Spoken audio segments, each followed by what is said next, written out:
gitu ya. Vaksin setelah lolos dulu fase 3 baru masuk pasaran. Ya. Gitu. Terakhir saya mau ngomong, sekarang lagi banyak isu hoax gitu ya tentang efek samping. Mesti kamu ngerti mekanisme efek samping.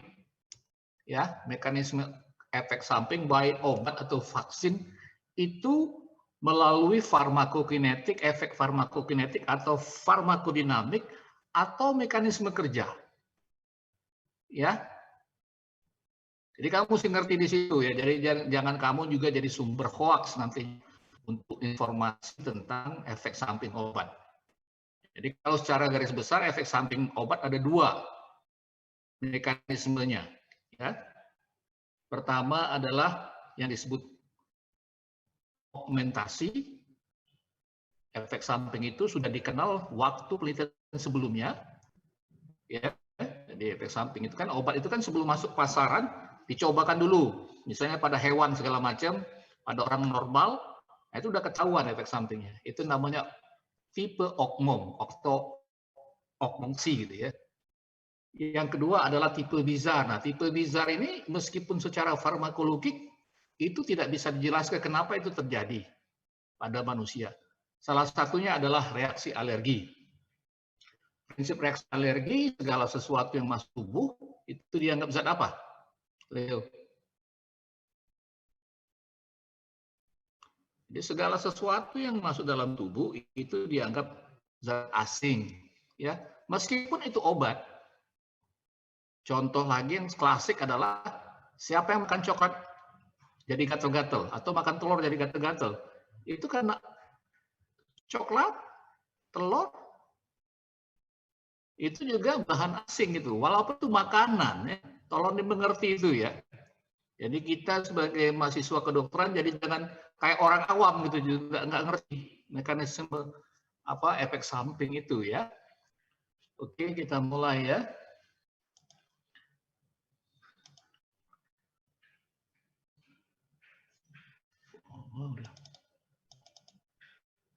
Nah, tuberkulosis ini disebabkan oleh Mycobacterium tuberculosa atau bakteri tahan asam. Sebenarnya Mycobacterium ada dua yang kita pelajari sekarang ini, ada yang tuberkulosa, yang satu lagi ada lepro ya. Leprosa, Mycobacterium leprosa gitu ya. Ini ditularkan melalui droplet atau airborne disease. Jadi kalau infeksi ada dua ya, tiga sebenarnya. Airborne disease, waterborne disease, dan satu lagi STD, sexual transmitted disease gitu ya. Jadi itu ditularkan melalui hubungan seks gitu ya. Kebanyakan itu ya. Dan ini yang salah satu melalui airborne disease atau melalui udara. Gitu. Banyaknya tuberkel, resistensi host ya tergantung ya.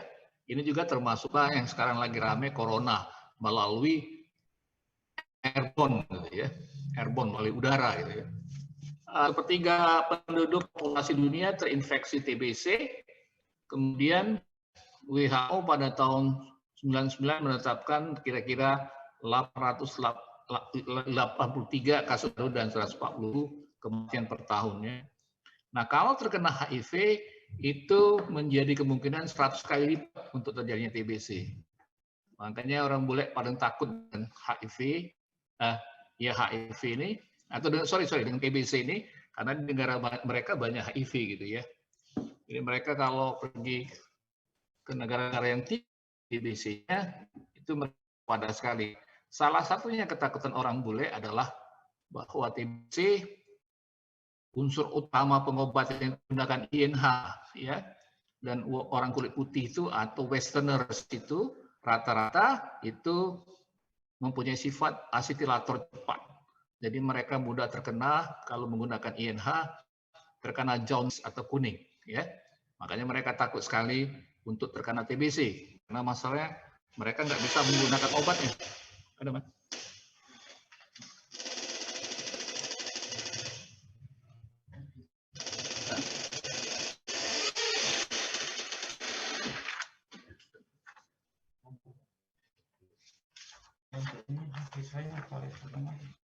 Ya, ini mereka dewek ini, ini di belakang. Ya. Oke. Oke. Thank you ya. Betul kelas ya.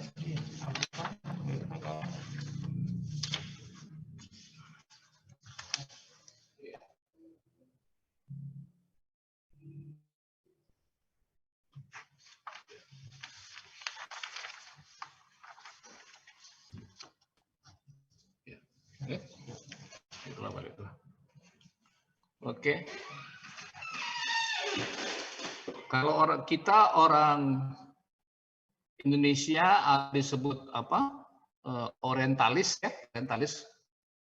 Dari mulai apa kuning sampai kalau kita katanya coklat mateng gitu ya, sawo mateng gitu ya.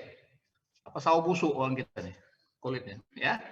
Nah, itu asitator lambat. Makanya kita kalau pakai AMH paling-paling terjadi adalah neuritis peripher dan terjadi juga hepatotoksi tapi minimal. Ya, tapi kalau orang bule dia asitator cepat ya.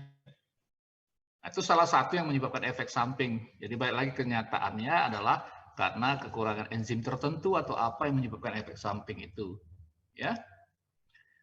Nah, ini penyebab kematian nomor 3. Jadi kalau penyakit itu di Olimpiade kita dapat juara dunia juga gitu ya. Mungkin penyakit itu. Kita kaya juga kayak penyakit juga gitu ya. Nah, ini 500.000 kasus baru dan 175.000 kematian per tahun ya. Angka cakupannya cukup tinggi 30%. Nah, yang jadi masalah sekarang adalah multi drug resistant tuberculosis ya. Paling tidak 2 obat, tidak hanya di USA tapi juga di Indonesia terutama rifampicin INH. Nah, masalahnya pengobatan TBC ini perlu jangka waktu yang lama, itu minimal 6 bulan, maksimal istilahnya ditambah faktor pengobatan sisipan 1 sampai 2 bulan, maksimal 8 bulan. Ya. Nah, orang itu kadang-kadang tidak patuh untuk 8 bulan itu, makanya terjadi resistensi. Oke. Nah, resistensi itu kemungkinannya terjadi karena mutasi gen, misalnya repro B untuk rifampicin, RPSA dan RRS untuk streptomycin, dan IMB gitu ya untuk etambutol. Ya. Jadi masalah pengobatan itu salah satu yang paling penting adalah compliance ya, kepatuhan. Bagaimana kita bisa merangsang pasien kita itu untuk patuh, itu yang susah. Ya, orang kita itu termasuk kamu mungkin kalau udah sembuh langsung berhenti makan obat. Padahal udah jelas yang dimakan antibiotik. Antibiotik itu secara teori farmakologi itu paling cepat 5 hari. Tapi kebanyakan itu masyarakat itu kalau udah sembuh misalnya batuk pilek, stop langsung. Itu yang menyebabkan mudahnya terjadi resistensi. Ya. Jadi kalau kamu belajar tentang resistensi, resistensi itu ada 2. Tahu apa resistensi? Atau efek obatnya enggak ini lagi dokter. Bakterinya. Nah, mekanisme resistensi ada berapa kalau saya tanya? 2 mungkin dokter. Kan mungkin mesti 2, mesti 3. Apa? Ada yang tahu? Fatimah?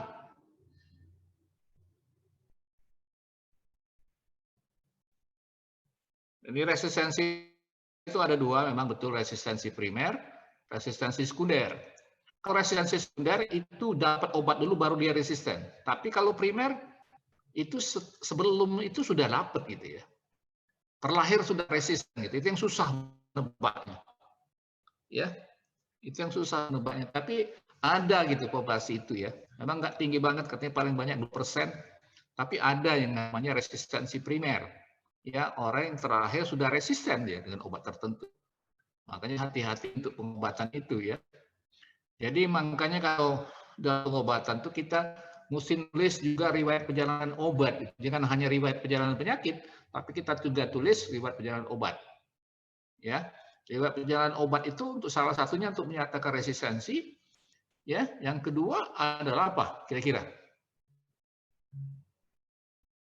Imaulina? Kira-kira apa? Satu untuk mengetahui resistensi. Yang kedua apa?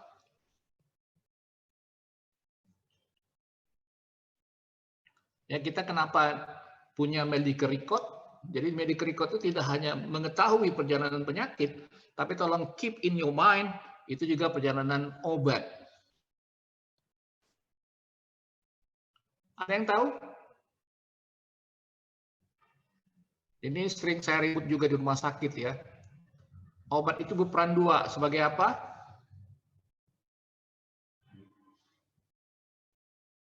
Leo? Nah, yang saya tahu dokter, obat itu sebenarnya satu bisa terapi, satunya lagi bisa racun sebenarnya.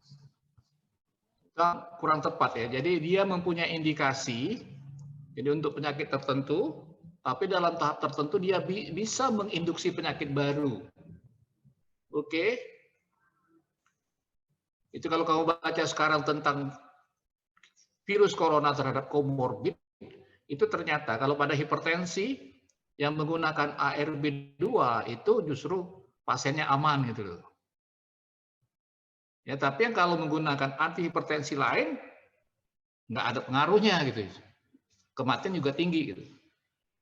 Ya, jadi obat itu mempunyai indikasi, yang kedua bisa menginduksi suatu penyakit. Misal contoh sekarang kalau kamu baca, kamu buka di Google ya sekarang bisa, misalnya yang bingung sekarang dunia kedokteran, misalnya penggunaan simvastatin atau golongan statin, golongan statin itu dikenal obat untuk lipidemia, ya biasanya pada kasus apa? Kasus Yang terkenal sindrom, sindrom apa? Sindrom metabolik ya dok? Ya, sindrom metabolik, ada hipertensi, ada lipidemi, hiperlipidemi, lagi hiperglikemi. Nah, penggunaan simvastatin ini kalau dipakai jangka panjang dia justru menginduksi hiperglikemi. Coba kamu lihat, klik aja sebentar, drug induced diabetes mellitus. Drug induced on diabetes, DM tipe 2 gitu. Salah satunya adalah simvastatin. Itu ya. Jadi nanti kalau kamu jadi spesialis ataupun apa itu, tolong diingat, jangan hanya melihat riwayat perjalanan penyakit, tapi juga riwayat perjalanan obat. Misalnya tiba-tiba, kenapa gulanya naik terus? Nah ini jangan-jangan induksi dari obat yang kamu berikan. Itu ya. Jadi jangan nyalakan orang, jangan nyalakan pasiennya, padahal kamu sendiri yang buat itu. Wah ini ibu nggak ini atau pak ini nggak patuh apa, padahal kamu sendiri yang buat itu. Ya. Makanya sekarang FDA itu menetapkan obat itu tidak boleh lebih dari 2 tahun dipakai terus-menerus ya. 2 tahun terus-menerus nggak boleh gitu ya. Contoh yang paling ramai juga tentang ACE inhibitor. ACE inhibitor itu kalau lebih dari 2 tahun, mungkin antihipertensinya masih bagus, tapi dia menginduksi terjadinya myocardial infarction. Oke? Jadi kamu tik di ini kamu, drug induced on myocard. Salah satunya adalah ACE inhibitor. Gitu. Ya. Nah, WHO tahun 93 itu mengenalkan namanya DOTS, Directly Observed Treatment Short Course Chemotherapy. Di Indonesia tahun 95, tapi sudah ditarik ya tahun 2004 sudah berubah menjadi fixed dose combination gitu ya. Ya. Nah, DOTS ini dianggap gagal. DOTS ini dianggap gagal dibagi berapa kategori pengobatan, ada 4 kategori. Sekarang fixed dose combination itu disederhanakan, langsung dikasihkan 4 jenis obat. Tapi jadi masalah juga ini berdasarkan berat badan juga ya. Nanti kamu lihat pemberian itu ada 4 jenis obat berdasarkan berat badan ya. Jadi kalau berat badan di bawah 50 berapa obat yang dikasih, 1 obat ya, karena ini 4 jenis obat jadi 1 ya. Kalau berat 50 sampai berapa 2 obat, kalau di atas 70 kalau nggak salah 3 obat gitu ya. Ya. Nanti kamu lihat aturannya untuk fixed combination ini, dose combination itu ya. Tapi kalau DOTS ini masih berdasarkan berat badan per obat pemberian, 4 jenis obat ini. Ya, jadi misalnya rifampicin 3 kali pemberian, INH 3 kali pemberian berdasarkan berat badan, ethambutol 3 kali pemberian, ya juga azinabid 3 kali pemberian. Semuanya 3 kali berdasarkan berat badan. Oke? Tapi ini sudah dijadikan 1 untuk fixed dose combination. Itu masalah dibuat fixed dose combination itu Ya terkait saya tadi ngomong tadi tingginya angka kegagalan karena apa? Compliance ya. Untuk jangka panjang itu makan 3 kali sehari, kalau 4 jenis obat 12 macam gitu ya. 12 biji gitu dimakan ya. Itu lumayan ya. Capek juga gitu ya. Oke. Nah, 2 prinsip utama pengobatan TBC, 4 macam obat sekaligus selama 2 bulan awal pengobatan, kemudian diteruskan 4 sampai 6 bulan. Nah, 4 6 sampai 6 bulan ini masa sisipan namanya ya. Jadi dievaluasi setelah 2 bulan apakah TBC-nya itu menurun gitu ya, atau efek apa aktivitasnya menurun gitu ya. Itu berdasarkan dahak ya, dahak atau sputum, kemudian berdasarkan hasil ronsen gitu ya. Tapi paling banyak adalah berdasarkan sputum gitu ya. Sputumnya harus negatif gitu ya. Nah, untuk obat ada golongan pertama, ada golongan kedua. Yang golongan pertama INH, isoniazid di H, rifampicin disingkat R. Untuk golongan kedua para aminosalisilat, kemudian etambutol, E, pirazenamid, streptomycin dan thioacetason. Ada 6 di golongan pertama. Tapi streptomycin dan thioacetason ini sudah jarang digunakan gitu ya. Nah, kalau golongan kedua etunamid, kanamisin, amikasin, capreomycin, sikloserin atau terizidon dan cipro atau oprosaksin. Untuk pengobatan di lini pertama di puskesmas segala macam itu bisa dipakai golongan pertama. Tapi golongan kedua mesti di sentra pengobatan gitu ya, sentra pengobatan spesialis istilahnya ya, harus dipakai oleh mereka-mereka di SMH gitu ya, jadi di bagian paru ya. Untuk golongan kedua ini referral gitu ya biasanya penggunaannya ya.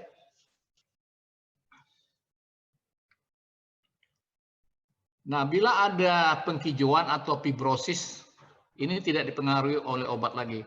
Makanya kalau keluasan fibrosisnya luas itu kadang-kadang dilakukan namanya lubektomi, jadi lobus parunya dipotong gitu ya.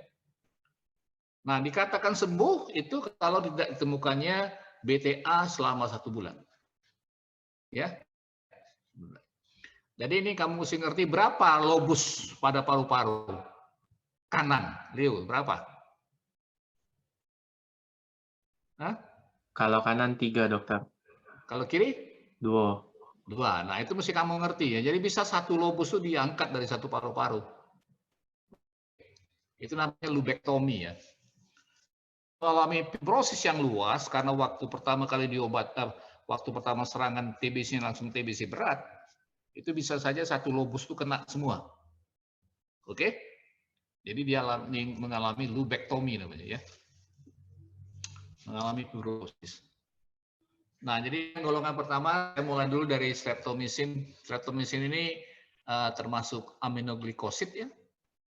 Sudah jarang digunakan karena resistensi mudah terjadi. Ini berbedanya hambat sintesa protein pada ribosom Mycobacterium dan bersifat bakterisidal di ekstrasel. Tolong diingat sifat obatnya bakterisidal. Artinya apa bakterisidal? Dia membunuh bakterinya, dokter. Lawan bakterisidal apa? Bakteriostatik. Nah, itu yang harus mesti kamu ngerti untuk di farmakologi ya. Jadi kelemahannya vaksin itu tidak langsung bersifat bakterisidal. Ya. Jadi orang sekarang ngomong tidak mau vaksin itu, apalagi kalau orang keren, saya anggap percuma kalau di kedokteran gitu ya. Saya nggak mau ngomongin bodoh gitu ya. Ya. Kenapa dunia goncang karena vaksin? Kira-kira ada yang ngerti? Depri? Depri Indah?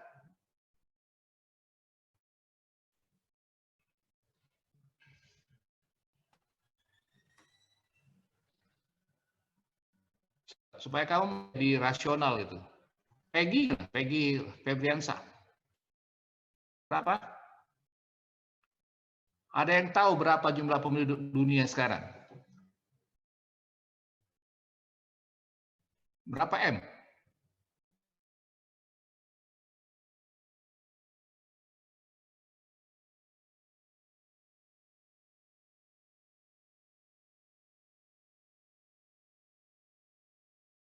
Ada yang tahu berapa kira-kira?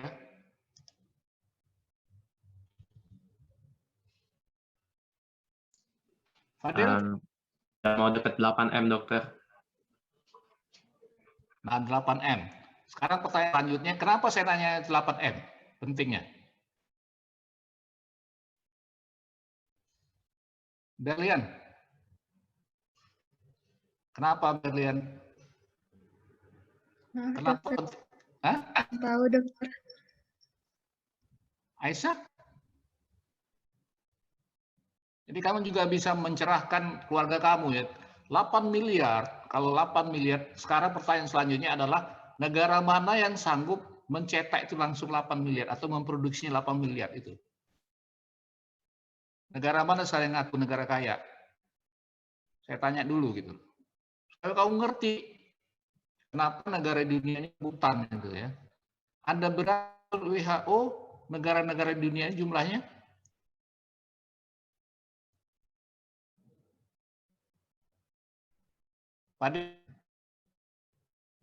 Ada berapa negara di dunia ini? Kok usah di PBB lah, di WHO aja.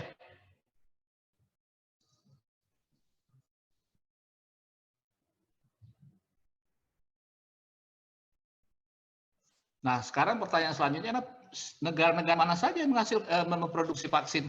Ada yang tahu? India, Tiongkok, USA ya, dok. Kalau India hanya bersifat lokal gitu ya. Yang untuk dunia, untuk menyebar ke dunia itu Amerika, ya dengan apanya? Pfizer apa? Astra. Ya dengan AstraZeneca, kemudian Jerman plus Inggris itu dengan Pfizer, baru satu lagi Cina. Negara yang lain ada 3 negara, Israel, Uni Soviet dengan Sputnik-nya, dan India itu untuk lokal. Nah, kamu bayangin cuma 3 negara ini yang menghasilkan itu dan mereka rebutan. Ya, jadi mana yang sanggup langsung mencetak untuk 8 miliar? Oke? Amerika aja yang kaya aja nggak sanggup. Pertanyaannya, kelemahannya vaksin itu apa? Dia tidak langsung bakterisidal. Dia harus namanya disebut apa? Pengulangannya. Ya, dok. Nah, harus di booster dia. 2 kali, jadi 2 kali 8, 16 miliar. Ya, jadi makanya Malaysia baru April ini baru mereka dapat disuntik, baru dapat mereka itu. Jadi kita udah beruntung dapat di Februari tadi. Jadi mesti bersyukur gitu loh kita. Itu ya, rasionalitas berpikirnya gitu. Jadi kita negara keberapa yang dapat itu gitu loh. Ya, dan itu untuk negara kita bisa membeli gitu ya. Bagaimana negara yang nggak bisa beli? Korea Selatan aja ngomong kalau langsung beli 2 kali, mereka ke Korea Selatan itu loh ngomong. Kalau enggak kamu lihat di bos ASEAN itu Profesor Kim Woo-ju ngomongnya. Itu cuma 80 juta mereka itu. Tapi kalau beli sekaligus mereka juga nggak sanggup. Nah itu tolong diingat, itulah kamu mesti ngerti dari belajar farmakologi ini kenapa kita cepat-cepat buru-buru ngambil obat itu gitu loh. Ya, jangan kita justru penyebar hoax juga gitu ya. Kita mesti mencerahkan gitu ya. Kenapa kita harus cepat-cepat. Jadi dipikirkan oleh WHO akan aman kira-kira dari 8 miliar itu separuhnya udah divaksin ya. Baru dianggap aman gitu ya. Ya. Oke.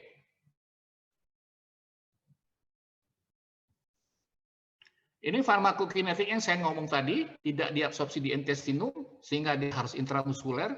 Jadi obat tidak selalu bisa secara oral gitu ya. Nah ini salah satunya terjadi efek samping kalau dipaksa di intestinum, terjadi sesuatu dalam tubuhnya gitu ya, intramuskuler.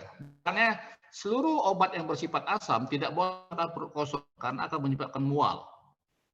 Itu yang saya ngomong tadi, mekanisme efek samping ya. Jadi obat-obat yang bersifat asam tidak boleh kamu makan perut kosong, ya. Misalnya obat-obat sakit kepala, itu nggak boleh perut kosong. Semua vitamin C, nggak boleh perut kosong. Aisyah, apa nama lain vitamin C? Udah blok 14, kamu masa lupa? Asam askorbat. Nah, askorbat, makanya nggak boleh perut kosong. Ya, jangan makan lemon C1000 perut kosong. Ya, ya itu nggak ngerti farmakologi dalam arti. Ya.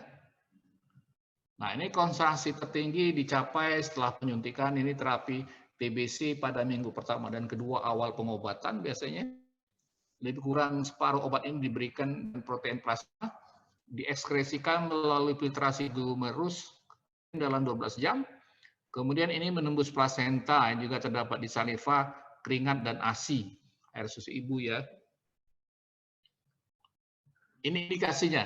Jadi tadi sudah saya ngomong, obat mempunyai indikasi, tapi kalau dipakai jangka lama, dia bisa menginduksi, menimbulkan penyakit baru ya. Ini indikasinya, jadi digunakan untuk tuberkulosis, tularemia, brucellosis. Nah, sekarang paling banyak dipakai yang nomor 4 ini, endokarditis ya, dengan penicillin, tapi dikombinasi. Endokarditis, streptococcus. Ini terutama pada waktu kasus-kasus di bawah remaja ya, remaja banyak kejadian dari apa? Kerusakan gigi, ya bolong giginya, itu jadi endokarditis ya. Jadi penyebaran kuman streptococcusnya ke jantung gitu ya. Ini kontraindikasi wanita hamil trimester pertama, dosis total 20 gram, kehamilan aterem bisa terjadi ketulian. Nah, mekanisme kerja obat masuk ke hamil itu wanita hamil dibagi berdasarkan trimester ya. Ada obat yang bekerja pada trimester pertama, ada obat yang bekerja pada trimester kedua, ada obat yang bekerja pada trimester ketiga. Tapi rata-rata kalau yang di trimester pertama itu menyebabkan aborsi, trimester kedua kebanyakan menyebabkan IUFD. Ada yang sih tahu kenalnya? IUFD. IUFD. Ada yang tahu singkatan itu? Safa, Nabila? IUFD. Ada yang tahu singkatan itu?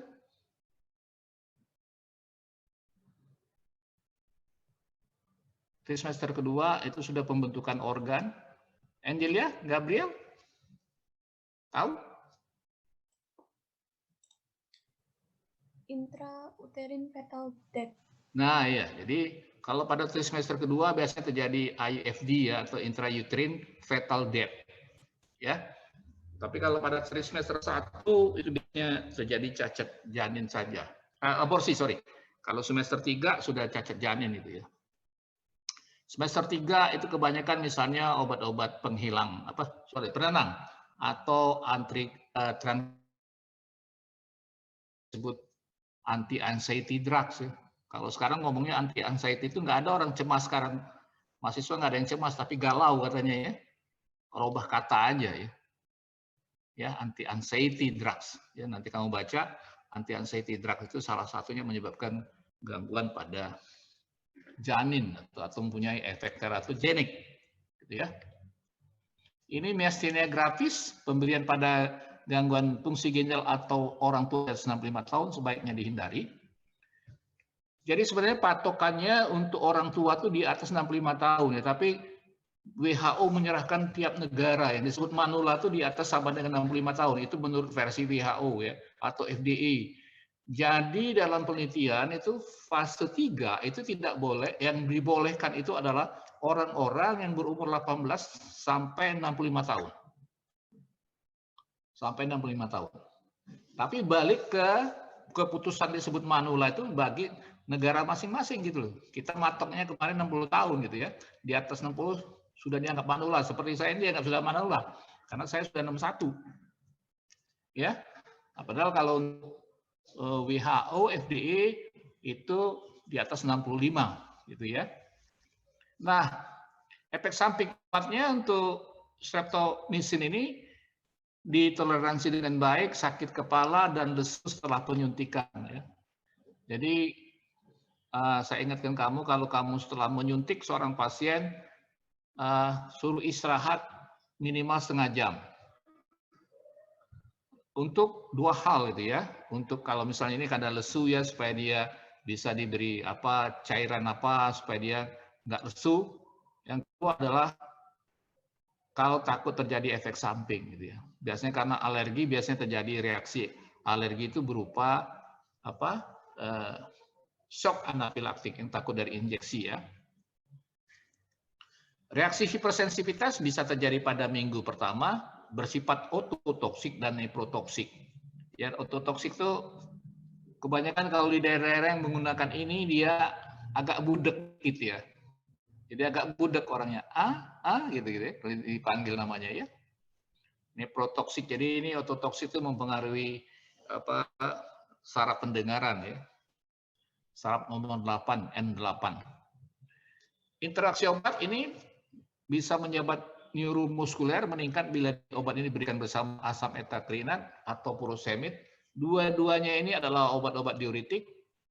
Efek neprotoksik meningkat bila diberi bersama cefalosporin, polymyxin, cyclosporin, cisplatin, dan vancomycin. Ini semuanya adalah antibiotik gitu ya.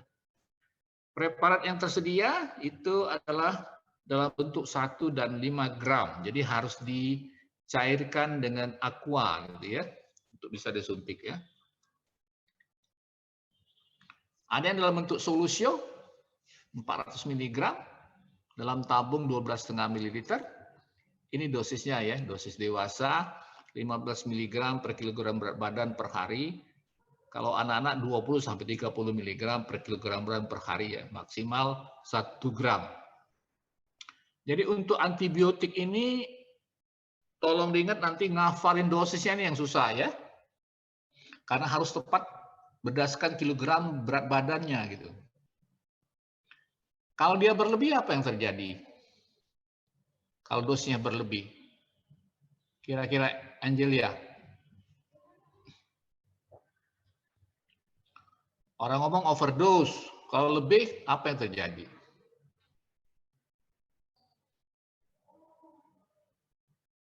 Ya. Tapi kalau dia kurang apa yang terjadi? Ya, itulah yang disebut liga artisnya dokter gitu ya. Jadi pemberian dosis itu harus tepat. Jadi syarat rasionalisasi pengobatan itu adalah dosis tepat. Ya, dosis tepat. Ya, kalau dia overdosis jangan-jangan efek sampingnya yang meningkat atau menginduksi penyakit baru. Tapi kalau dosisnya kurang, nggak sembuh pasiennya. Ya, tolong ingat itu dua hal itu ya. Jadi jangan sampai underdose dengan overdose. Jadi betul-betul tepat dosisnya. Khusus antibiotik, bukan antibiotik sih, antimikroba. Antimikroba itu maksudnya selain antibiotik bisa juga antivarasit, bisa juga anti apa lagi?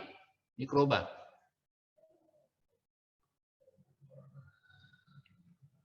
Marena, apa saya yang disebut mikroba? Citra?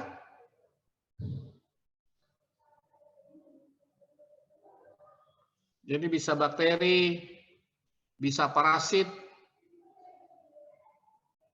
apalagi?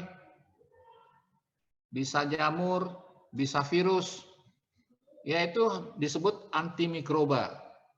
Nah semuanya harus berdasarkan miligram per kilogram badan, ya, supaya dosisnya tepat, ya. Nah yang kedua adalah isoniazid yang sudah saya ngomong tadi, ini sangat tergantung dari sifat individu, apakah bersifat asetil atau lambat atau cepat ya.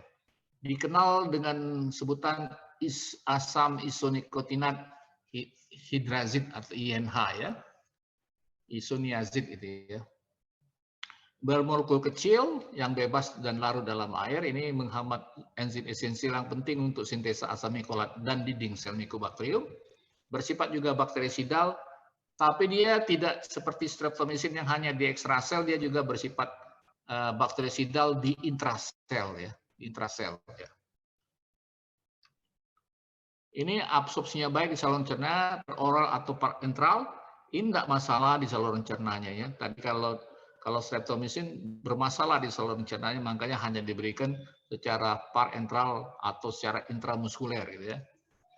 Kadar puncak plasma 1-2 jam di mana konsentrasi intra dan ekstrasel itu sama banyaknya. Ini metabolisme melalui astilisasi yang dipengaruhi secara genetik. Ini salah satu mekanisme efek samping ya. Jadi kalau misalnya orang divaksin dengan apa ini sekarang ini anti COVID, apakah dia mempunyai metabolisme begini gitu? Mesti tahu farmakokinetiknya, gitu ya. Konsentrasi INH aktif pada astilator cepat itu 1/3 atau setengah dari astilator lambat. Ya, ini saya ngomong tadi permasalahan di situ ya.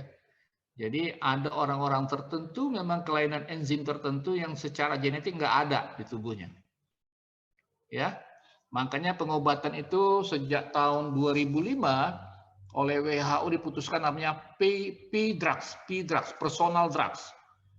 Jadi obat itu tidak boleh dipukul rata. Kalau dia efektif untuk Fadil, belum tentu efektif untuk Zuzan. Ngerti ya? Terutama obat-obat untuk penyakit-penyakit non-infeksi, misalnya diabetes. Jadi obat itu efektif untuk Angelia, belum tentu efektif untuk Marena. Disebutlah personal drugs. Ya.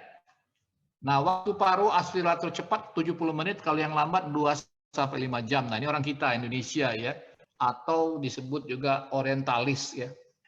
Bersifat aspirator lambat. 75-90% dosis pemberian dieskresikan melalui urin dalam 24 jam. Diekskresikan terutama dalam bentuk tanpa dirubah, sebagian dalam bentuk metabolit.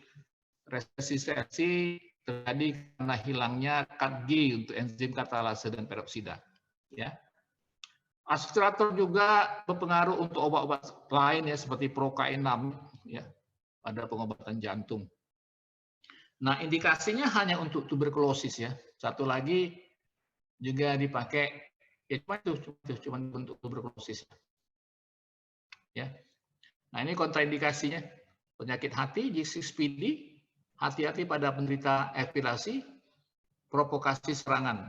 Nah, ini yang namanya langsung menginduksi dia ya. Jadi juga dalam pengobatan kita harap pasien kita itu jujur. Ya. Jujur dia ada penyakit apa. Ya. Jadi untuk epilepsi itu sekitar kalau secara farmakologi ada 20 obat yang langsung menginduksi terjadinya atau provokasi serangan gitu ya. Terutama calon ibu-ibu ini kalau yang pernah mengalami kejang demam sederhana harus jujur ngomongnya ya. Karena salah satu yang terkenal obat mual muntah itu pada kehamilan untuk hiperemesis itu adalah metoclopramid gitu ya. Jadi kalau yang kamu ada kejang demam sederhana atau pernah step waktu kecilnya jangan coba-coba. Ya nanti waktu kamu hamil ya, Angelia ya, kalau kamu memang ada itu riwayat itu jangan. Ya kamu langsung kejang. Ya. Nah, itu mesti jujur. Ya. Jadi riwayat penyakit dahulu itu juga perlu ditanyakan. Jadi kamu kenapa menanyakan riwayat penyakit dulu supaya kamu tidak terlibat dalam kontraindikasi. Ya. Kalau efek samping itu bisa dihindari, tapi kalau kontraindikasi nggak bisa dihindari kalau kamu nggak nanya. Ya. Itu harus kamu ingat ini ya. Jadi kalau epilepsi itu ada sekitar 20 jenis obat yang tidak boleh diberikan. Ya. Kalau tidak dia terprovokasi atau terinduksi segera setelah pemberian obat. Ya, itu kalau terjadi biasanya wartawan ngomong dokter ini salah obat. Ya. Nah, kemudian beriringannya efek samping, ESO ini efek samping obat itu tergantung dosis dan lama pemberian. Ya. Reaksi alergi, demam, kulit kemerahan dan hepatitis ini kebanyakan. Kalau di Zimbabwe tahun 2000 reaksi berupa terbakar di seluruh tubuh disertai ulcerasi mukosa, tapi bukan berupa Stephen Johnson syndrome gitu ya. Tapi efek toksik langsung yang saya ngomong tadi ya, secara periferi dan pusat terjadi apa? neuritis ya, neuritis periphery ini ya, semutan gitu ya. Ini kita bisa berikan vitamin B6 atau piridoksin ya untuk mengurangi apa semutan itu ya. Ini terjadi pada asistensi lambat orang kita, DM, nutrisi jelek atau anemia gitu ya.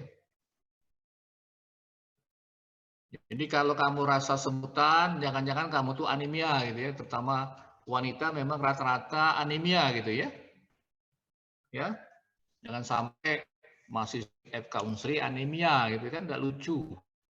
Ya cantik tapi anemia itu nggak lucu.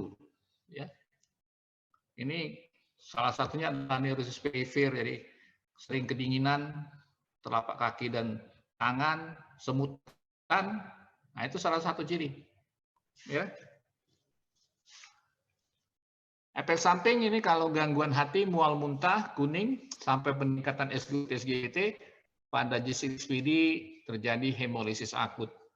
Nah ini kalau di negara-negara tertentu G6PD ini sudah diperiksa waktu kelahiran ya. Ini penting juga terutama untuk operasi ya. Kalau operasi itu ada dua, operasi terencana dan operasi segera. Nah untuk operasi segera itu kalau ada riwayat itu bisa diketahui obat-obat apa saja yang tidak boleh gitu ya. Ini terjadi hemolisis akut di G6PD. Ada yang tahu singkatannya G6PD? Fadil? Pahma?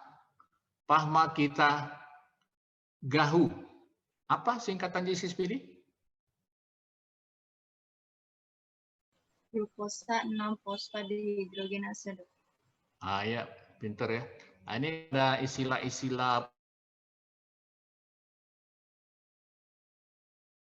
apa? Biokimia mesti tahu ya, G6PD, defisiensi G6PD ya. Oke.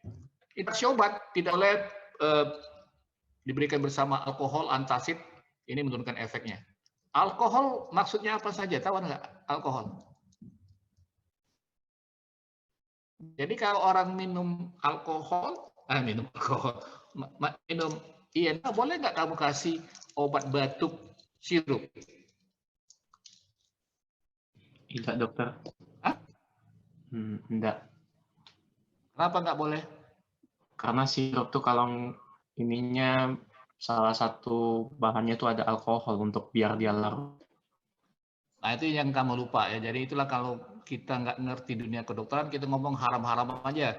Nggak tahu kalau ada obat tertentu harus dicampur alkohol. Di situ sebenarnya alkohol bukan pelarut, tapi zat pembawa. Jadi kalau kamu mau ngasih dia INH, istilah pentingnya farmakologi, kalau kamu masih obat batuk, dok saya ini batuk juga, ya jangan kasih alkohol, tapi kamu kasih tablet. Oke? Disitulah lini artisnya dokter gitu. Jadi kalau orang TBC yang kamu kasih obat-obat batuk, sirup, ya, tapi kasih tablet. Ya. Obat ini meningkatkan konsentrasi phenytoin, carbamazepin di plasma. Ini phenytoin dan carbamazepin ini adalah obat-obat anti kejang ya. Pemberian bersama disulfiram ini bisa menyebabkan perubahan tingkah laku. Jadi ada beberapa bukti juga penggunaan obat dosis tinggi, terutama steroid, itu bisa menyebabkan psikosis gitu ya. Jadi hati-hati untuk penggunaan obat itu jangka panjang karena satu tadi selain efek samping dia bisa menginduksi penyakit baru. Ya. Ini preparat dan dosis tersedia dalam bentuk tablet 100 dan 300. Ada juga dalam bentuk sirup untuk anak-anak ya. Dosis dewasa dan anak sama, itu 5 mg per kilogram berat badan per hari. Gitu ya. Makanya kalau siapa yang pernah ke dokter anak-anak, nganter ponakannya, atau nganter anaknya sudah. Hah? Kenapa di depan meja dokter anak-anak selalu ada apa? Yang pernah ke dokter anak-anak, nganter ponakan atau apa? Kenapa di depan mejanya atau sebelah mejanya ada apa? Ada timbangan biasanya, ya? Karena dia pasif ini berdasarkan miligram per kilogram berat badan, gitu ya. Pasti ada timbangan itu dokter anak-anak, gitu ya. Ya, jadi jangan kamu ke dokter anak-anak, kamu juga ditimbang nanti, ya.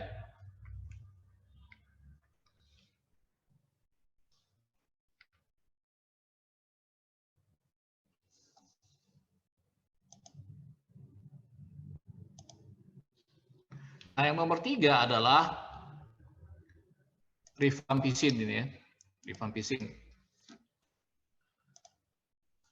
Ini merupakan derivat semi-sintetik kompleks rifampicin berupa ion zwitter serbuk merah kecoklatan yang larut pada larutan organik dan air pada pH asam. Ya, ini menghambat sintesa RNA bakteri dengan mengikat subunit DNA dependent RNA polymerase kompleks enzim obat. Ya, nah cara kerja begini ini paling mudah nanti untuk penelitian ya. Kalau ada yang pengen penelitian nanti, ini kapan kamu buat ininya skripsi? Belum ya? Enggak, ini salah satu ide, saya kasih ide ya. Jadi sekarang lagi populer dalam penelitian itu namanya in silico. Untuk in silico ya, in silico clinical trial. Itu contohnya chloroquine, azithromycin yang baru-baru ini ya. Satu lagi apa ya? Ivermectin. Ini secara apa? Secara in silico mengetahui ekspresi gennya itu digunakan untuk pengobatan penyakit lain. Contoh, chloroquine itu obat apa sebenarnya, Angelia? Leo tadi mana, Leo? Chloroquine obat apa? Malaria ya, Dok. Hah? Obat malaria. Nah, sekarang dipakai sebagai anti-COVID. Clarithromycin, antibiotik dipakai anti-COVID. Nah, ini pakai ini. In silico, secara komputerisasi, jadi kita lihat gene expression-nya bisa dipakai untuk apa. Oke. Satu lagi, ivermectin. Ivermectin ini anthelmintic. Anthelmintic ada yang tahu? Apa? Obat apa?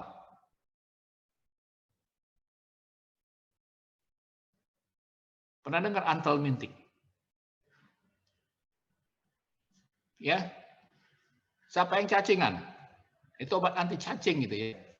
Nah, anthelmintic itu dengan secara gene expression dia ternyata bisa juga dipakai untuk sebagai anti COVID. Ya.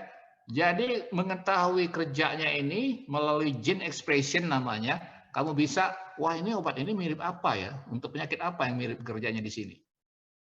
Ya, itu salah satu yang ramai sekarang namanya in silico. Ya.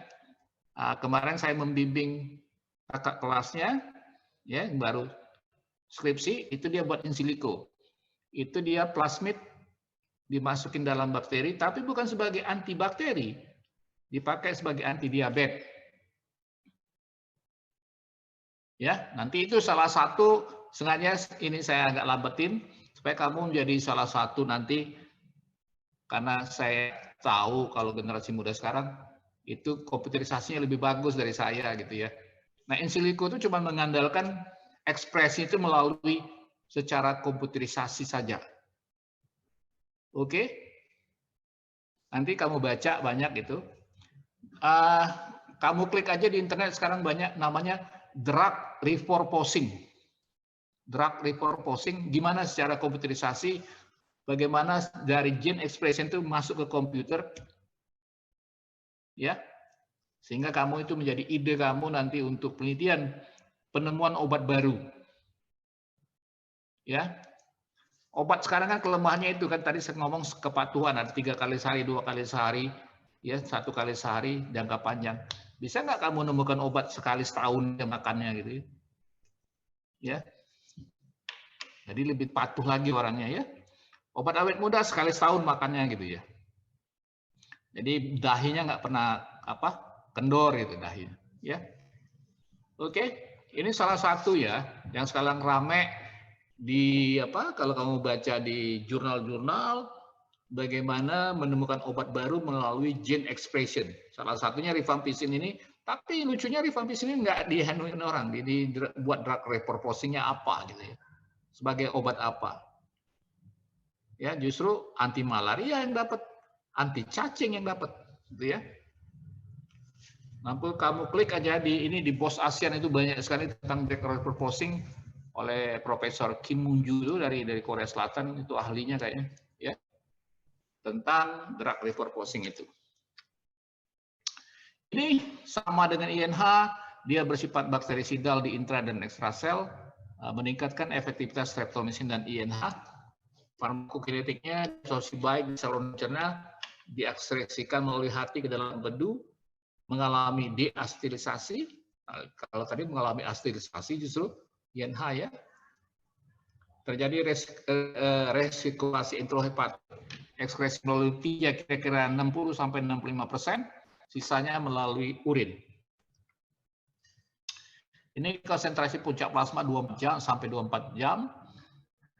Di cairan spesialis 10-40%, kadar serum dan waktu paruh itu sekitar 6 jam paling lama, dan meningkat bila ada gangguan hati. Asam aminosalisilat dan menurunkan absorpsi obat ini ya. Distribusinya luas, ditemukan berwarna merah ungu di urin, keringat, sputum, dan ASI. Nah, kelemahan obat ini adalah ini ya. Jadi mewarnai tidak hanya urin, keringat, sputum, dan ASI, itu yang kelemahannya ya. Jadi kadang-kadang pasien tuh agak malu gitu ya. Jadi kita anjurkan kalau dapat rifampicin, pasiennya jangan berbaju putih ya. Ya karena keleknya biasanya di keleknya juga kuning jadinya ya. Itu urin, keringat, sputum, ASI ya. Ya, kebanyakan warnanya merah ungu atau orange gitu ya, kebanyakan berwarna gitu ya. Jadi kalau jelas kencingnya itu berwarna merah ini ya, kayak orange gitu ya. Dan ini sering digunakan penyalahgunaan oleh mereka-mereka yang kerja di lapangan gitu ya, untuk pengobatan STD ya. STD itu biasanya GO itu biasanya orangnya kencing nanah, tapi dipakaikan ini jadi kuncingnya berubah jadi orange. Nah dia ngomong udah sembuh, padahal salah obat itu. Ya, itu banyak sekali pelanggaran begitu di lapangan. Nah indikasi ini selain untuk tuberkulosis, bisa untuk lepra juga ya. Lepra dia merupakan second line. Yang paling banyak sekarang dipakai untuk profilaksis influenza pada anak, dan bersama beta-lactam atau vancomycin untuk endokarditis. Tadi kalau streptomycin untuk dari streptococcus, ini staphylococcus ya. Dikasihkan itu ya. Kontraindikasi bisa berupa shock syndrome, anemia hemolitik akut, kemudian gangguan hati, dosis harus disesuaikan untuk gangguan ginjal. Ya, jadi sama dengan INH tadi, dia bersifat hepatotoksik ya. Jadi kontraindikasi untuk penyakit hati. Makanya kalau pengobatan TBC, kita lihat dulu pasien TBC-nya ya, ada nggak gangguan hati. Kita periksa apa namanya hati? Ada yang ingat? Atau belum belajar? SGOT, SGPT ya dok? Ya namanya apa itu? Enzim kan dok? Enggak, namanya liver function test ya. Jadi SGOT, SGPT itu salah satu, tapi yang penting itu bilirubin dengan amino. Tadi sudah amino apa? Kok aku lupa.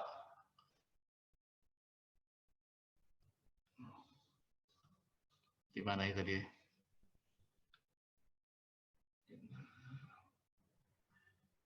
Ini salah satu ya, peningkatan kuning dan itu ya. Kuning ini dari bilirubin ya, harus diperiksa nanti ya. Bilirubin ya. Oke ya, gangguan hati ya. Jadi kamu periksa namanya liver function test atau uji fungsi hati. Yang penting 3 itu ya, bilirubin, SGOT, SGPT gitu ya. Ya.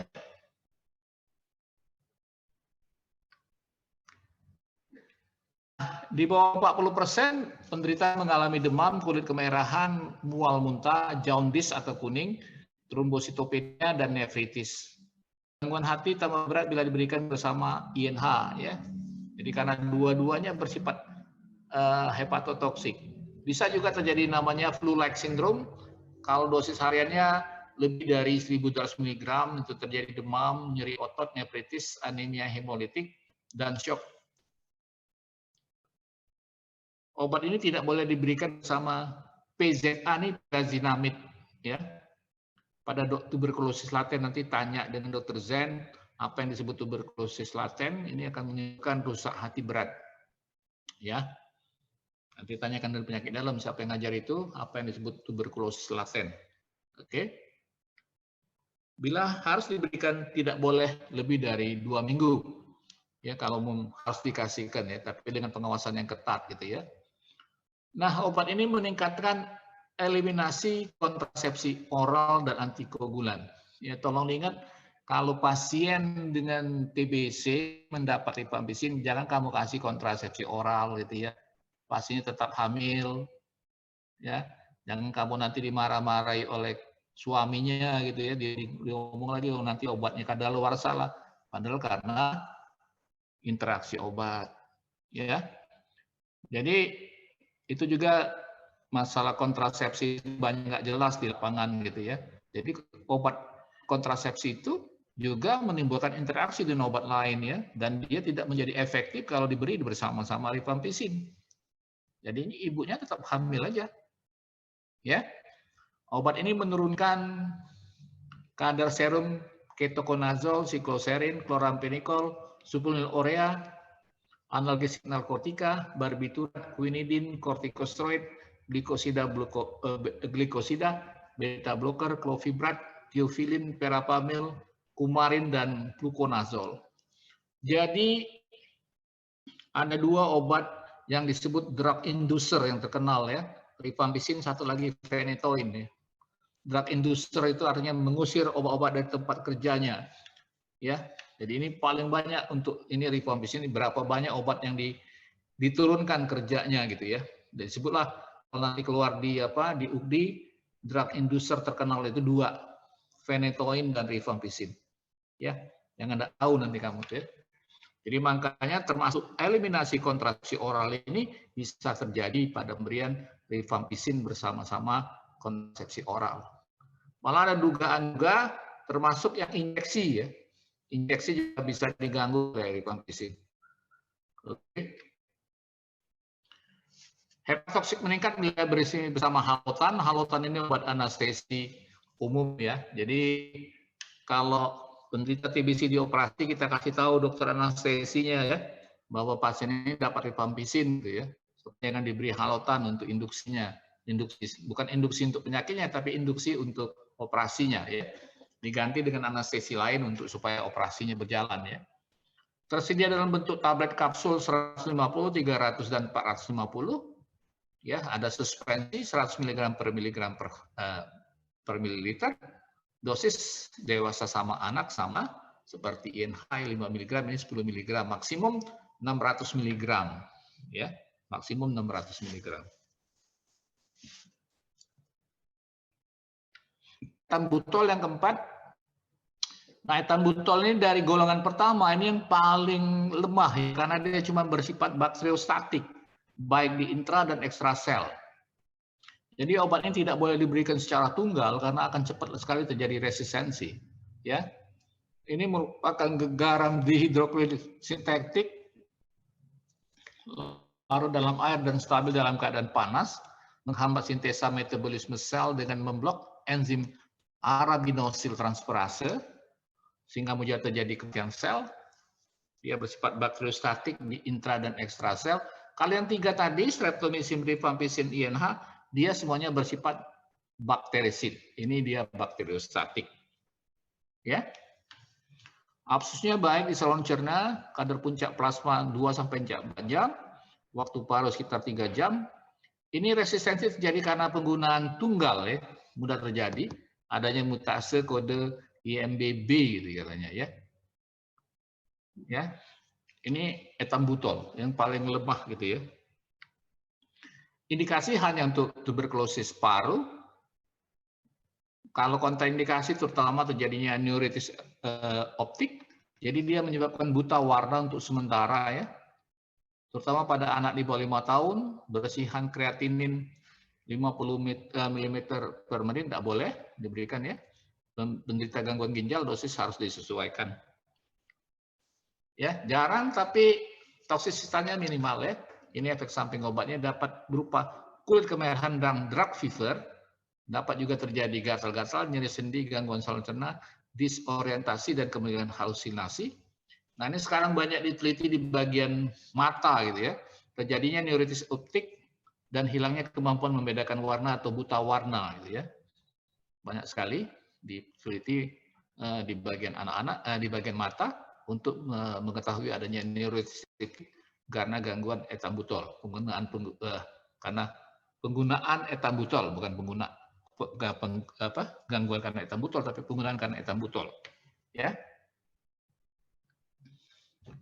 bisa terjadi skotoma perifер atau sentral 15% dalam dosis 50 mg dan 5% kalau dosisnya 25 mg per kilogram berat badan. Gitu kira-kira ya. Angka insidence kejadian daripada skotoma. Pemberian bersama tuberkulostatik lain meningkatkan efektivitasnya, INH dan rifampicin. Ini preparatnya 250 dan 500. Tapi walaupun dia hanya bersifat bakteriostatik, tetap dibutuhkan dalam pengobatan TBC ini ya. Jadi 4 obat sekaligus kecuali streptomycin tadi. Nah yang terakhir ini pyrazinamid ya. Pyrazinamid ini yang paling kacau itu ada nama obatnya Prazina gitu ya. Seolah-olah untuk sebelum berzina gitu ya. Padahal maksudnya itu pyrazinamid obat TBC, ini kacau ya. Jadi ada pasien saya bawa ini, dok, ini untuk obat zina apa dok? Jadi supaya halal gitu ya. Kurang ajar itu buat itu obat, nama obatnya Prazina gitu ya. I-nya dihilangin ya, mid-nya dihilangin jadi Prazina gitu ya. Ini suatu amina yang merupakan derivat pirazin 2 asam karboksilat tidak larut dalam air. Ini sampai sekarang belum diketahui mekanisme kerjanya. Tapi yang jelas obat ini dirubah dulu menjadi senyawa aktif, yaitu asam pirazinoat oleh enzim pirazinamidase. Gitu ya.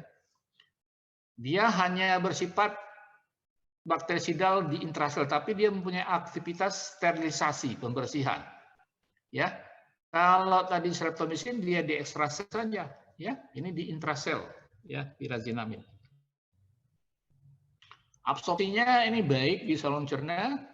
Ya, waktu paru 9 sampai 10 jam. Ini indikasi untuk tuberkulosis saja. Kalau kontraindikasi penderita dan gangguan fungsi hati, tapi saya juga ada catatan sebenarnya. Ini hati-hati untuk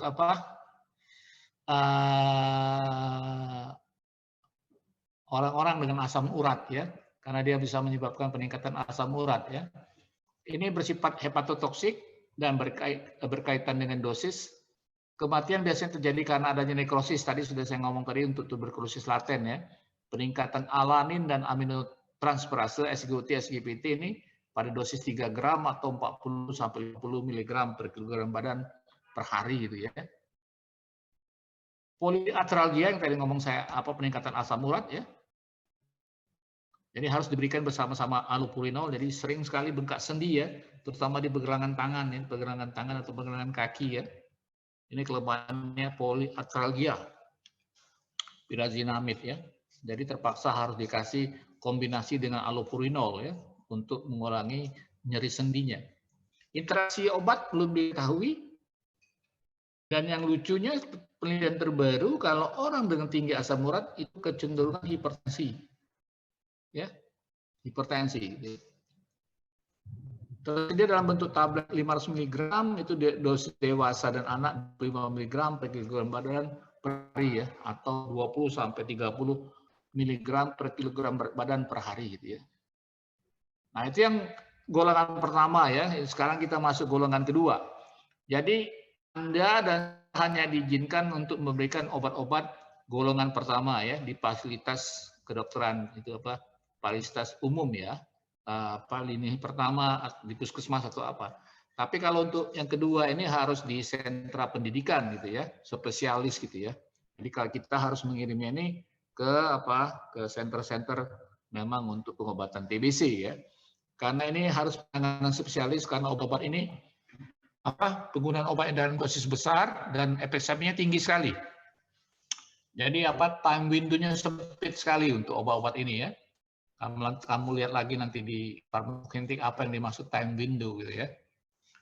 Para aminosalisilat ini berupa bubuk putih sedikit larut dalam air, segera rusak dengan adanya udara, bentuk garamnya larut dalam air dan cukup stabil dalam keadaan panas ya. Mekanisme kerjanya bersifat mirip sulfonamid, bersifat bakterik, semuanya bersifat bakteriostatik, tidak bersifat bakterisid seperti piacinamid, INH ataupun rifampicin dan streptomycin gitu ya.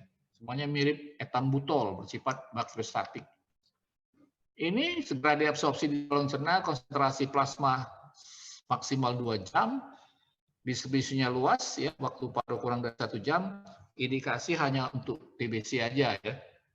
Dan kontraindikasi penderita insufisiensi ginjal dan ulkus peptikum. Ini karena menyebabkan mual muntah ya, gangguan saluran cerna itu 10-30% ya. Makanya yang saya ngomong perlu keahlian nyeri epigastrik dan diare. Ulkus peptikum dan perdarahan dapat terjadi, jadi harus dikurangi dengan makanan dan pemberian antasid gitu ya. Jadi ini makanya untuk di sentra pendidikan ya. Interaksi obat tidak diketahui.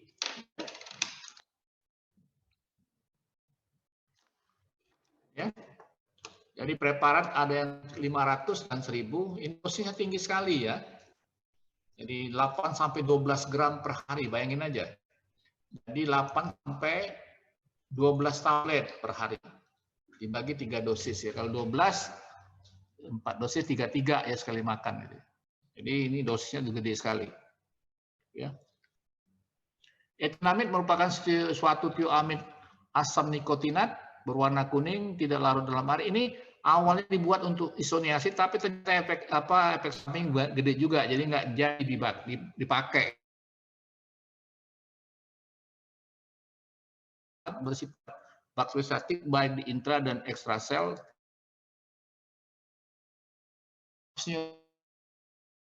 Luas ya, dan kontraindikasi sama seperti INH dan wanita ya, menimbulkan gangguan saluran cerna, mual muntah dan metallic taste, ya rasa metal ya. Kalau penggemar slang mungkin tahu jadi ini. Yang sering timbul adalah postural hipotensi berat, depresi, mengantuk dan astenia. Kemudian juga bersifat hepatotoksik, kurang dari 5% dari kasus gitu ya. Jadi etunamid ini kadang-kadang dulu untuk pengganti INH, ternyata efek sampingnya lebih berat dari INH, makanya tetap di second line ya. Pemberian bersama sikloserin sebaiknya dihindari untuk menghindari kejang. Selama pemberian obat ini dianjurkan diberikan bersama-sama piridoksin, persis sama seperti INH karena menimbulkan neuritis perifer gitu ya. Ini preparat dan dosisnya, tablet 250 mg, dosisnya 1 gram per hari dalam dosis 1-3 dosis. Yang ketiga adalah sikloserin, ini antibiotik spektrum luas yang merupakan analog D-alanin, stabil dalam larutan alkali, rusak dalam larutan garam dan atau netral, berupa bubuk putih, agak pahit, dan higroskopis ya, larut dalam air. Ini menghambat sintesa di bakteri dengan menghambat alanin racemase ya. Ini agak susah kalau untuk drug repurposing karena tidak langsung kerja pada DNA dan RNA gitu ya. Absorpsinya baik dengan kadar puncak plasma 4-8 jam, distribusinya luas, dan indikasinya bisa juga tuberkulosis paru aktif dan tuberkulosis ekstrapulmoner. Ada yang tahu tuberkulosis ekstrapulmoner?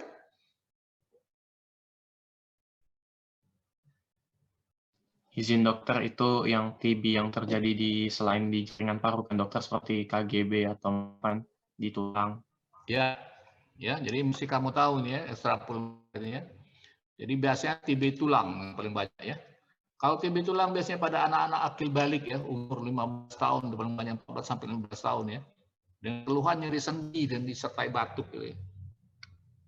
Ini kontraindikasinya riwayat kejang, depresi, ansietas dan atau psikosa. Balik lagi saya ngomong tadi, riwayat kejang ya, seperti INH tadi ya, gangguan ginjal berat, wanita hamil dan menyusui, alkoholik. Nah, wanita hamil dan menyusui ini termasuk kelompok risiko ya dalam pengobatan ya.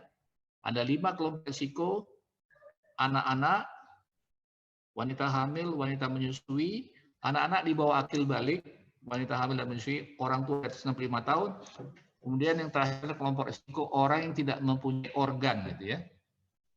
Jadi ada orang sekarang masih muda tapi sudah mengalami gastrektomi misalnya, ya, lambungnya diangkat, bagian ada muda backnya rusak, ya, ada masih muda, ibu-ibu yang muda sudah mengalami hysterektomi. Tahu hysterektomi, Alvira? Ada yang tahu hysterektomi? Angkat rahim ya, Dok? Diangkat rahimnya. Banyak gitu ya, karena penyakit apa, hanya ada yang apa sebagian parsial, ada yang total gitu ya. Masih muda sudah diangkat gitu ya. Nah, sering menimbulkan gangguan SSP baik berupa gangguan neurologik, gangguan psikik ya, bisa kedut otot sampai kejang, bisa jadi psikosa ya. Tapi yang paling terkenal penyebab psikosa yang paling tinggi itu adalah penggunaan steroid ya. Jadi hati-hati pada asma ya, pengobatan asma itu salah satunya steroid. Interaksi pemberian bersama INH atau ethionamid harus dihindari. Ini preparatnya ya. Kapsul 250, dosisnya 2 kali 250 selama 2 minggu, kemudian dinaikkan perlahan 2 kali 500 sampai 1,5 bulan. Ini kapromycin, antibiotika polipeptid yang mudah larut dalam air dan tidak berwarna, juga bersifat bakteriostatik dan kurang toksik dibandingkan kanamisin. Resistensi silang dengan kanamisin dan neomycin, absorpsinya di saluran cerna kurang baik, jadi diberikan parenteral, mirip sama streptomycin ya. Streptomycin dikasih IM juga, intramuskuler. Konsentrasi puncak plasma 1-2 jam, itu 50% dieskresikan melalui urin dalam 12 jam. Ya, bersifat nephrotoksik, ya, kontraindikasi gangguan ginjal, wanita hamil dan menyusui, balik lagi, masuk kelompok risiko, tidak boleh diberikan bersama obat-obat yang bersifat nephrotoksik, tersedia dalam bentuk vial 1 gram dengan dosis 15 mg kilogram berat badan per hari selama 2-4 minggu ya. Kemudian yang kelima, amikasin, golongan aminogliksid yang larut dalam air, mekanisme kerja mirip kanamisin, tetapi volume distribusi ekstraselulurnya lebih besar. Jadi ini bersifat nefro dan ototoksik, persis seperti streptomycin. Nefro itu ke ginjal, oto itu ke pendengaran ya. Kontraindikasi penderita ginjal tidak boleh diberikan bersama asam etakrina dan furosemid.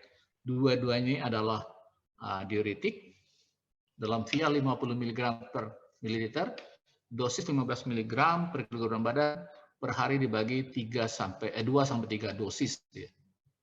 Yang terakhir, kemudian kanamisin ini menghambat sintesa protein dengan mengikat ribosom 30S dan bersifat bakterisidal. Hanya ini yang bersifat bakterisidal ya, yang lain statik. Terindikasi gangguan ginjal dan wanita hamil, ini kanamisin dulu populer untuk penyakit GO, penyakit STD, tapi sekarang berubah alih ke penggunanya kepada second line daripada TBC ya. Walaupun di beberapa daerah masih digunakan untuk pengobatan utama GO ya. Pemberian bersama aminoglikosid lain, biplastin, amtopensin, kolisin dan diuretik kuat dihindari karena akan meningkatkan efek nefrotoksiknya. Ini dosis 1 gram per hari, 15 mg per kilogram badan per hari ya dosisnya. Nah, dulu ini rifabutin ini dulu, tapi ternyata sama saja ya. Dia efek rendah sama seperti ethionamid ya. Jadi akhirnya hanya dipakai untuk second line. Ternyata dia efektivitasnya lebih rendah ya. Derivat rifampicin dan mekanismenya mirip, itu ini ya. Ya, absorpsinya baik, dihasilkan melalui urin dan empedu. Sama saja menimbulkan kulit kemerahan, gangguan saraf cerna, neuropet ini. Tapi dia tambahan satu, terjadi uveitis. Kalau terjadi uveitis, gangguan pandangan itu terpaksa di stop. Beda dengan rifampicin tidak menyebabkan uveitis ya. Memberikan pewarnaan pada kulit, urin, tinja tambah berat lagi. Tidak hanya pada keringat atau apa, dia tambah tinja juga ya, saliva, air mata dan kontak lens ya. Menurunkan waktu paruh beberapa obat ini sama bersifat drug inducer ya, termasuk untuk pil KB ya. Kemudian dosisnya 5 gram per kilogram per hari atau 300 mg per hari. Kemudian yang ke-8 adalah piomycin, polipida yang larut dalam air, Resistensi silang bisa terjadi pada streptomisin, kanamisin, dan kapriomisin. Nah, yang terakhir antara fluoroquinolone dan makrolid ya. Ini yang sekarang yang terbanyak adalah yang saya ngomong tadi clarithromycin ya. Clarithromycin dipakai untuk anti COVID ya. Aktivitasnya azithromycin 4 kali lipat azithromycin ya. Sorry ya. Nah, ini clarithromycin lebih baik dari azithromycin, tapi itulah tadi secara gene expression dia yang lebih merit untuk COVID gitu ya. Nah, kalau fluoroquinolone baktericidal juga tapi lemah, itu ada levofloxacin, ofloxacin, dan ciprofloxacin dan plerofloxacin ya. Sparfloxacin dan levofloxacin ini menggantikan streptomycin ya. Resistensi majemuk bisa terjadi, ofloxacin sering digunakan ya. Nah, ini biasanya dikombinasi dengan ethambutol dan atau tanpa rifabutil untuk infeksi Mycobacterium avium dan kompleks ya. Mycobacterium avium kompleks, sorry. Kalau ini penanganan resistensi obat majemuk, resistensi Bacillus TB kemungkinan disebabkan karena kesalahan persiapan obat, pengaturan suplai obat, penanganan kasus, proses pengiriman obat sampai ke penderita. Untuk mengatasi resistensi, WHO memberikan obat berdasarkan ini ya. Aktivitas, obat-obat dengan aktivitas bakterisidal, aminoglycosid, thioamida, dan pyrazinamid, obat-obat yang bersifat dengan bakterisid rendah, fluoroquinolone, obat-obat yang sifatnya aktivitas statin, itu ethambutol, sikloserin, dan PAS. Kalau kriteria klinik lainnya adalah tolerance. Ada yang tahu tolerance? Ada yang tahu tolerance? Leo tahu? Setahu Leo ini menyangkut obatnya itu efeknya efektif sama dia atau enggak itu dokter. Karena kalau dia pakai terus-menerus toleransinya bisa nambah tinggi.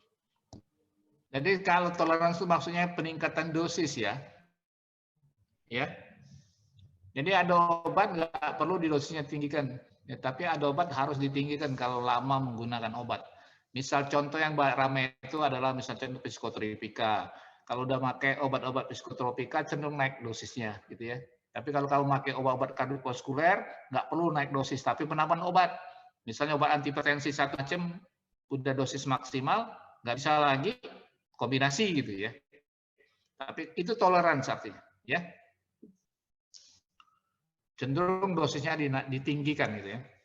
Dapat diterima oleh penderita misal rasa obat dan nyeri suntikan, ya, efek toksik, dan satu lagi harga obat.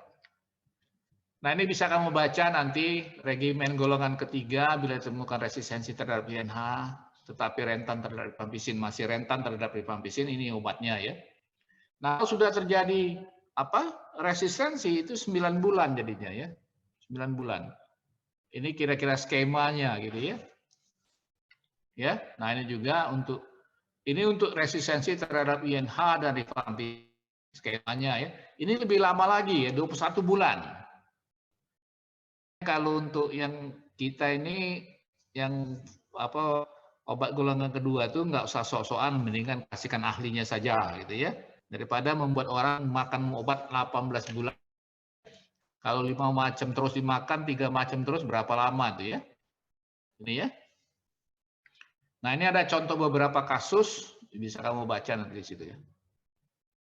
Oke, ada yang bertanyakan? Ini udah jam lagi kamu. Ada yang bertanyakan? Jadi yang ini sengaja saya nggak ini kan kamu bisa baca sendiri ya. Ya. Tapi yang jelas kalian untuk yang ini ya, ofloxacin ini mahal banget ya, walaupun generik di atas 10.000 dia sudah ya. Ofloxacin etinam itu ya.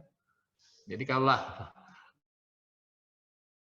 bayangin aja ya, kalau sebiji aja 10.000 kalikan sebulan berapa tuh ya? 300.000 ya. 21 bulan, bayangin aja 21 kali 300.000 ya, berapa tuh 6 juta berapa gitu ya. Hanya untuk ofloxacin baru yang kelihatan gitu ya, yang bisa diinikan ya. Jadi hati-hati kita pengobatan itu jangan sampai masuk ke fase ini ya, fase apa? Resistensi ini ya. Oke. Nah, ini sengaja kasusnya ya. Ini saya buat ya. Nanti bisa kamu ini kan. Kasus kedua ya. Oke. Tapi ini masih versi yang pakai ini ya, pakai apa?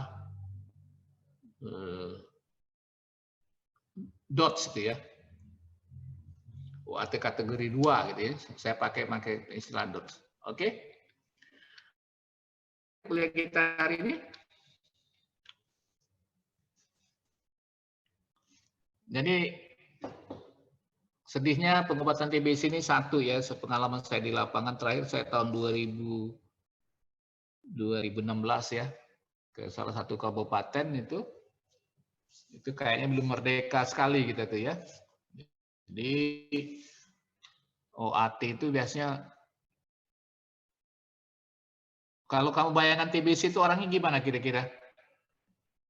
Muhammad apa nih? Rin ini? Kira-kira apa? Kalau orang TBC, gambaran kamu? Alvendro, kira-kira gimana?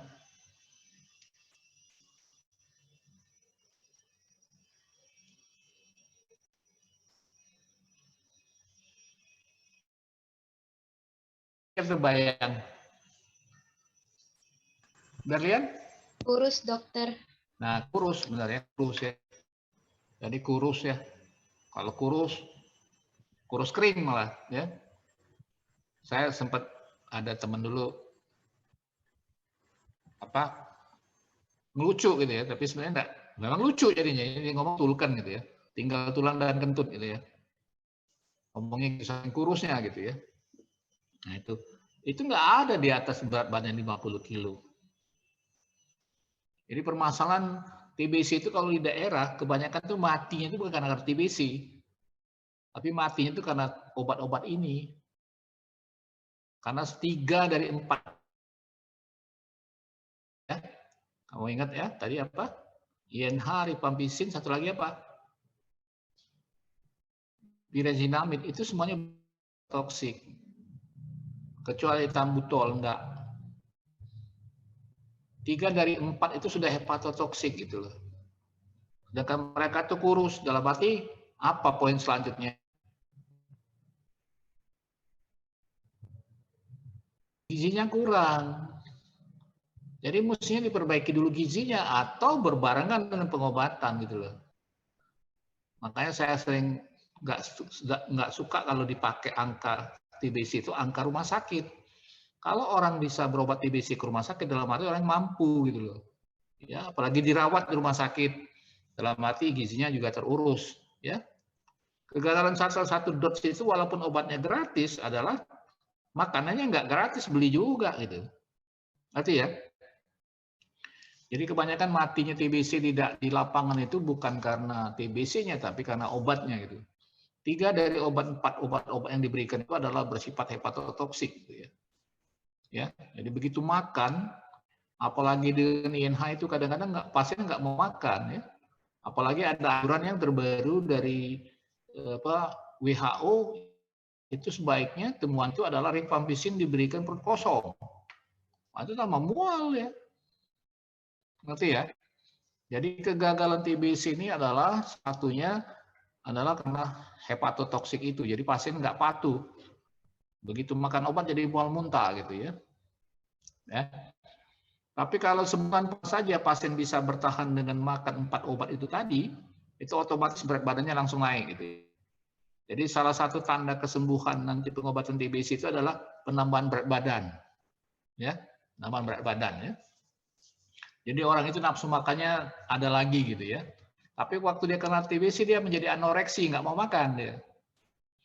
Ya, itu salah satu kelemahan pengobatan TBC ini, bagaimana memperbaiki gizi pasien. Oke. Yang terakhir adalah kalau pasien itu TBC disertai dengan hepatitis, bukan hepatitis, tapi liver function testnya tinggi, di bilirubinnya tinggi, SGT, SGPT-nya tinggi, itu kamu sembuhkan dulu ya. Turunkan dulu liver function test-nya, baru kamu beri obat-obat TBC. Oke? Ada yang mau tanyakan?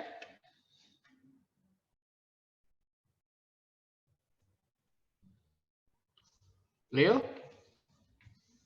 Ada yang menanyakan? Kalau dari Leo belum ada, dokter. Mana? Belum. Ada kan? Nah, oke. Nggak ada. Terima kasih ya kuliahnya hari ini ya. Kita stop sampai di sini ya.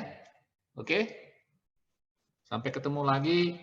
Nah, salah satu itu yang tadi saya titip, kalau ada ide untuk melakukan penelitian in silico, ya nanti kamu lihat cara bagaimana gene expression itu ya.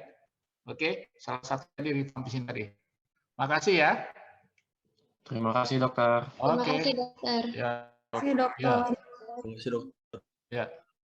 Terima kasih, Dok.